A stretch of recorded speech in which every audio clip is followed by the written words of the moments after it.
Okay, so we've got standing waves. Now, there are a couple of videos. There's some crash course and there's some learn to coach videos in here. We're not going to watch those ones in class.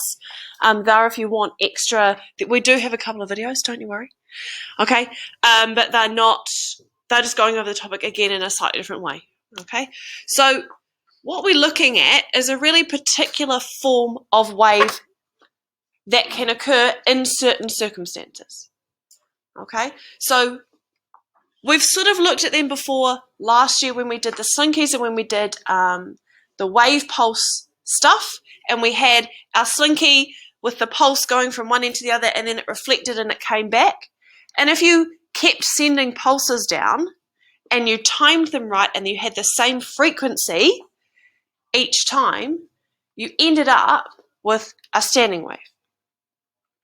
And it's called a standing wave because you keep adding pulses in, and so you get to a point where you can't see the pulse moving from left to right. All you've got is some bits of your slinky where you have your maximum amplitudes and they're moving up and down a lot, and then you have bits called your nodes, which are basically not moving at all.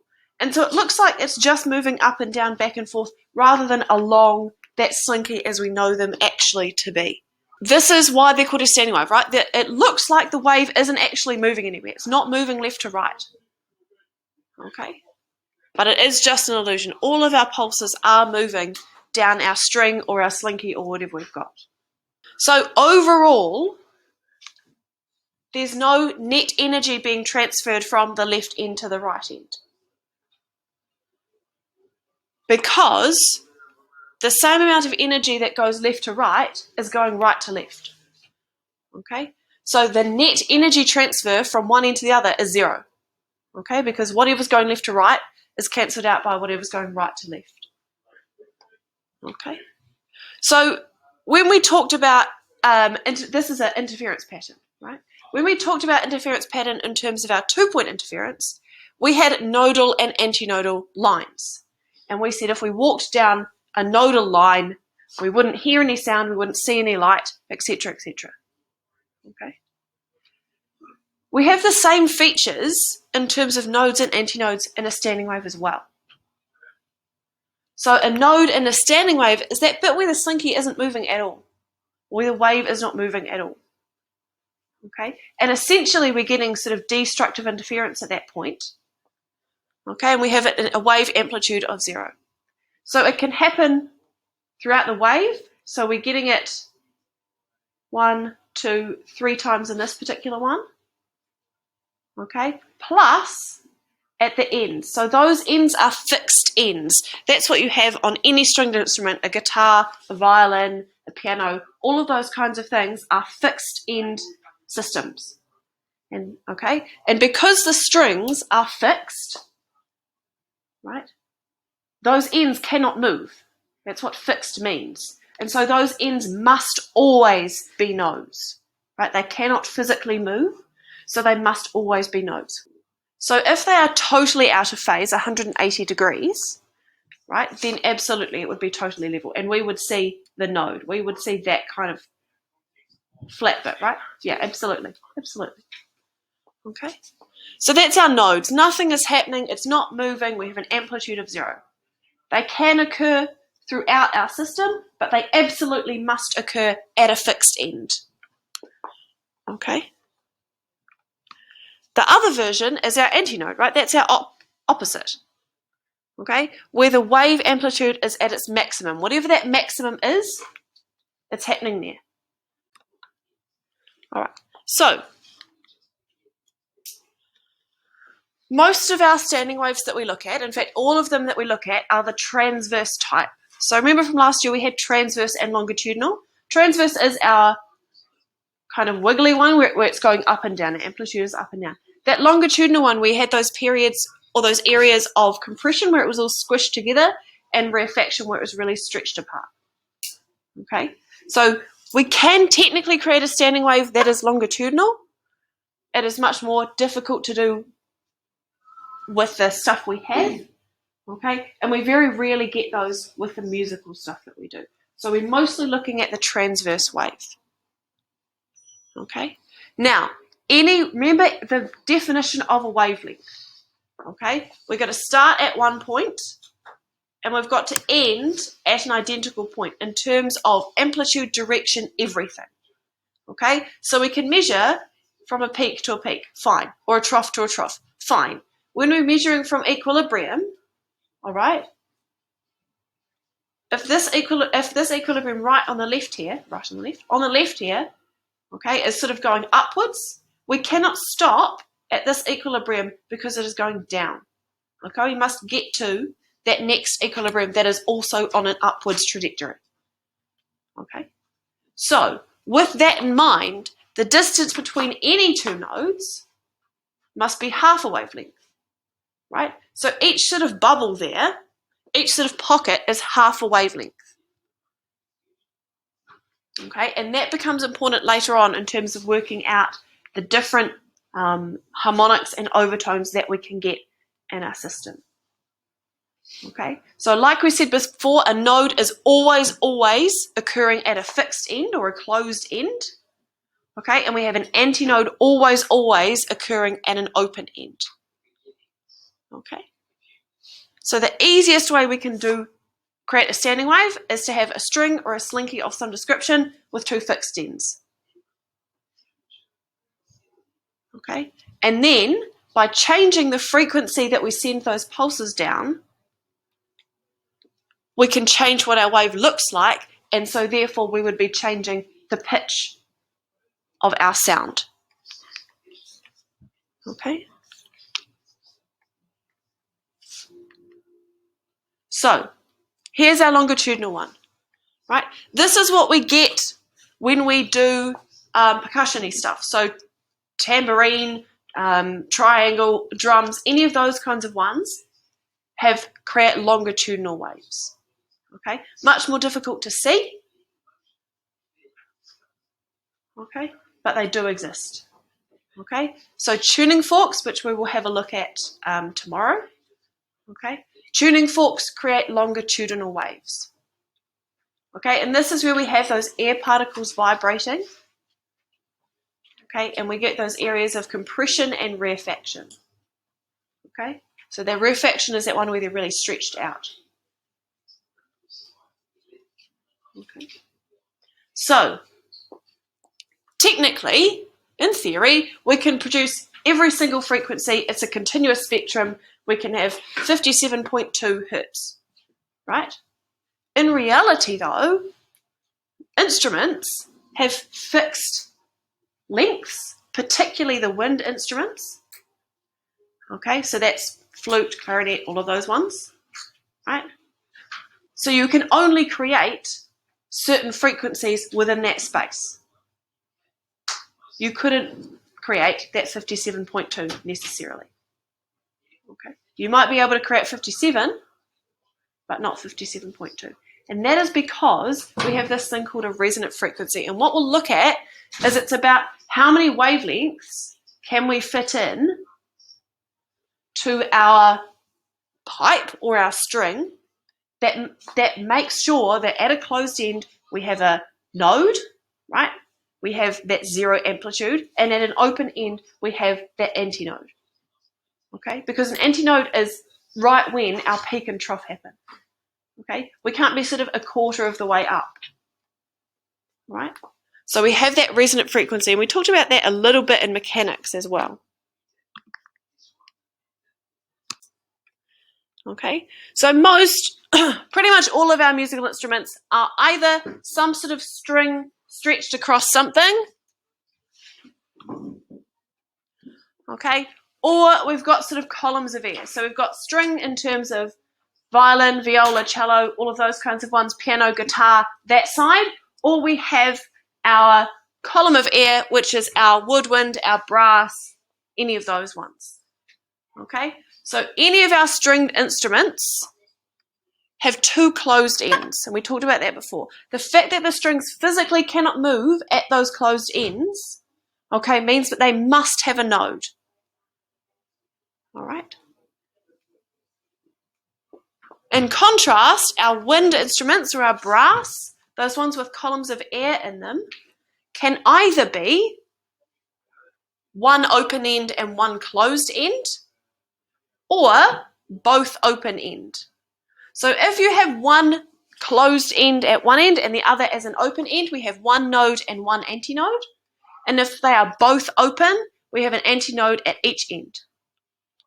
Okay? So we can only have frequencies of waves that will fit within that system. So we will only have frequencies that, in a stringed instruments case, can get two nodes at each end. Right? Or in a one open end system, we can only fit frequencies that can have a node at one end and an antinode at the other. Any of the other bits in the middle will not fit in our system and so will not be produced. You will not hear that sound. Okay? So, the first and the loudest frequency that you always hear, okay, is called our fundamental. And that is the longest possible wavelength you can fit in your system. Okay? It doesn't have to be a full wavelength. Okay? It just has to be making sure that we're having two nodes, two antinodes, whatever we need in our system, the longest stretch that we can have. Okay? And if it will let me change slides. Right, so this looks complicated, but it's only here for you to look at the pattern. Okay, once you know the pattern, okay, you don't need to memorize each of these things. Okay, we just need to work on the pattern. So, if we have a look first of all at that first column there, that's our stringed instrument, so our guitar, whatever we've got going, right? Our fundamental, notice we always have a node on the very left and always on the very right, okay? Because it is a closed system. Okay, so our fundamental or our first harmonic. They annoyingly have two names and we just got to get over that bit, okay? You can call them either one. So that fundamental, this is the longest thing we can fit in our string, still ensuring that we have nodes at both ends, okay? So in this case, our actual wavelength is two lots of this. Right, because we've started a node going up, we've gone to the top, and we've ended a node going down. Remember, we can't measure that as one wavelength. That's only half. So our actual wavelength, in this case, is twice as long as the length of the string. Okay, so that's what that little bit down there means. In this case, our wavelength is twice as long as our string. Okay. If we move down, so that's one bubble. The way I like to think about it is the first harmonic is one bubble, right? The second harmonic is two bubbles, right? And what we have here, we started a node, oh yes, okay. We start at a node going up, we get to the top, in the middle we have a node going down, we go to the bottom, and we end at a node going up. So can we count that as one wavelength? Yes, that is one wavelength. So the second harmonic, or the first overtone, so it's an overtone because it's above the fundamental. So what we have is we have the beginnings of a pattern. All right. What we can say is that for a closed system and for a completely open system, our kind of generic formula for how long one wavelength is 2L divided by how many bubbles you have. Right? So 2L, how many bubbles do we have here in our fundamental? 1. So 2L divided by 1. Well, we never divide by 1 because that's a waste of time. Right? So in that case, it's 2L. Here, 2L divided by 2 just means L. Right? 2 divided by 2. Waste of time. Here, we start getting a bit more complicated. So 2L divided by 1, 2, 3 bubbles. Okay? And 4 and 5 and so on and so on. So you could work out the 19th harmonic, because all you need to do is go 2L divided by 19. Okay, that's the pattern. All right? So every bubble is half a wavelength. Okay? Every 2 bubbles is a full wavelength. Okay? And so we're getting, as we go down, as we create more harmonics, as we have a higher pitch, right, we're fitting more wavelengths into that same total length of string. Theoretically, there is no limit, right? In reality, it will depend upon what the string is made of, which will determine how many oscillations or how many of those bubbles you can fit into that one length. I mean, it also depends on how long your string is, right? Because if you have a longer string, you can obviously fit more. But if we're talking about the same length of string, it will depend what they're made from, as to how many you can fit. Yep. Okay, so the totally closed system, the double closed-ended system, right, our string version, and our totally open pipe are pretty much the same in terms of the pattern, right? All we're looking at, though, is instead of 2 closed ends with our string, we've got 2 open ends. So we've just almost shifted our frame of reference along a little bit, okay? So the bubbles are slightly harder to see, but they're still there, okay? So we have half a bubble on this left-hand side and half a bubble on the right-hand side. So how many bubbles is that in total? Half plus a half? 1, right? Here, we've got a half on the end, a half on the other end, and 1 in the middle. So 1 plus a half, 2, right? Same as here. So all we've done is just shifted our frame of reference along a little bit so that we have those antinodes at our ends now. The pattern still holds, right? As long as you can see those bubbles, and you will just have to add 2 halves on at the end and join them together, okay? That pattern still holds, right? Wavelength, 2L divided by the number of bubbles that you have, okay? Or the number of antinodal regions, okay? But you've got to have complete antinodal, so those will have to combine, okay? Those should hopefully be relatively straightforward. You can get every single harmonic, okay? 1, 2, 3, 4, 5, all the way down to whatever, okay? The trickier one is this closed pipe, and it has a different set of rules. So a closed pipe has one end that is a fixed end, or acts as a fixed end, where we get a node, right, down this right-hand side. And the other end is an open end, so we have an antinode. And the longest wavelength we can fit in one of these closed pipes is actually a quarter of a wavelength. So here we had half, and here we had half. Right? In this one, in a closed pipe, we have a quarter of a wavelength that can fit. Okay, so our closed pipe is a quarter of a wavelength. We start at a maximum, right? And we end at a node. Okay, we haven't even got to a minimum yet, right? So here, we can fit 4 lots of this particular length of our pipe to make our wave. Okay, what happens if we try and do 2 lots of this? What do we end up with? So if we have a quarter currently, which has a node and an antinode, right? And if we tried to sort of double that and put 2 lots of this into our pipe, what are we going to have? 2 nodes, a node and an antinode, or 2 antinodes?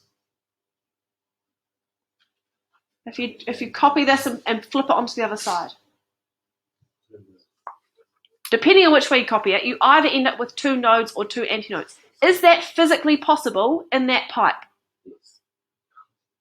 No. Remember that a closed end must always be a node, and an open end must always be an antinode. So if we have 2 of one of them, 2 nodes or 2 antinodes, right, that physically cannot fit in this kind of system. Okay? Can fit here in our string, can fit here in our open pipe, but absolutely cannot fit in one open, one closed. So that's why we don't get there's even numbered harmonics in our closed pipe system. Okay? We can only fit odd numbers of bubbles. Instead of bubbles, because we're looking at one bubble here, we're looking at one sort of V shape. How many V shapes can we fit in our third harmonic? We've got one at the end, 1, 2, and then 3. Absolutely right. What about our fifth? Hopefully you shouldn't need to count it. 5, right? This is our pattern for here. So all we're doing for any of these patterns, okay, regardless of the system, okay, is 2L or 4L for our closed pipe, and then dividing by how many times we can fit our fundamental length or our fundamental pattern into that system. So how many times here can we fit a bubble into our system? How many times here can we fit a whole bubble into our system? And here, because our fundamental is sort of half of a bubble, right, that V shape, our pattern for here is how many times can we fit that half a bubble, that V shape, into our pipe, right? And if we try and fit it twice, which would fill in that blank space, we would end up either with 2 antinodes or 2 nodes, which physically are impossible for that system. Okay, it physically cannot happen. All right, so those are the patterns. You don't get given any of those equations because I'd have to give you loads and loads and loads of them. Okay, so knowing what that pattern is doing is really important. The last little bit, right? What we have been talking about so far is just one frequency, just one pitch. Okay, so we hear that with a tuning fork, we hear it with a tuner if you're trying to tune your instrument. Now, if we play, and we will have a go tomorrow, if we play some different instruments, okay, even at exactly the same note, technically it's the same frequency, they sound different. And this is called timbre. So timbre is sort of about the quality of the sound and what it sounds like. And they're sounding different because of the construction of that particular instrument and what other frequencies are being produced while you are creating that fundamental. Because the fundamental is the note that you actually want to play. That's the one you're actually interested in. But because of resonance and because of the structure of the instrument, whatever it is, we always create other frequencies in that as well. And so all of those frequencies overlay on top of each other. And the one that we hear most is the fundamental because that's the loudest. It has the greatest amplitude. Okay? But they all interfere with each other. And so you get these funny patterns. Okay? Our peaks are pretty much happening in the same place. Okay? So we would expect very similar frequencies from that kind of image. Right? But they have totally different patterns or forms. And that's because of those other tones that are happening in and around the one that we actually want to play. That is why every body sounds different. You have the same basic structure of your vocal cords and all of that kind of stuff. But due to slight changes in size and shape and pattern, all of our voices sound different. It's exactly the same with instruments. Okay. So, that's fine when we're all in tune and we're all playing the right notes. What happens when we are tuning the guitar, and we're trying to change slide, when we're tuning the guitar and we're not quite in tune? Okay, and this is this thing called beats. Okay, so if we have very slightly different frequencies, so we might have 52 versus 50, right? They're pretty close, but it just sounds a bit off somehow. Okay, and you're not quite sure which way it's off. Okay, but there's something weird about it. And what is happening is because those frequencies are so close, they are interacting, and we get this actual pattern of amplitude. So what you get is this sort of beat or pulse of loud and then quiet and then loud and then quiet. Okay? So here we would have our loud section, right, with those really large amplitudes. And here we would have that quiet bit. And so it sort of feels like the sound is like pulsing or sort of humming. Okay, and so the beat frequency, we just need to work out what is the frequency of source A, what is the frequency of source B, one minus the other, okay, and we will get a frequency of that pulsing sound. How often does that pulse happen per second? And it's usually a very small number, right? It could be 2 hertz or 4 hertz. It's usually quite a small number, that beat pattern, okay? But what you're listening for when you're tuning an instrument, okay, is you're looking to decrease that beat until it is non-existent, until those frequencies are exactly the same.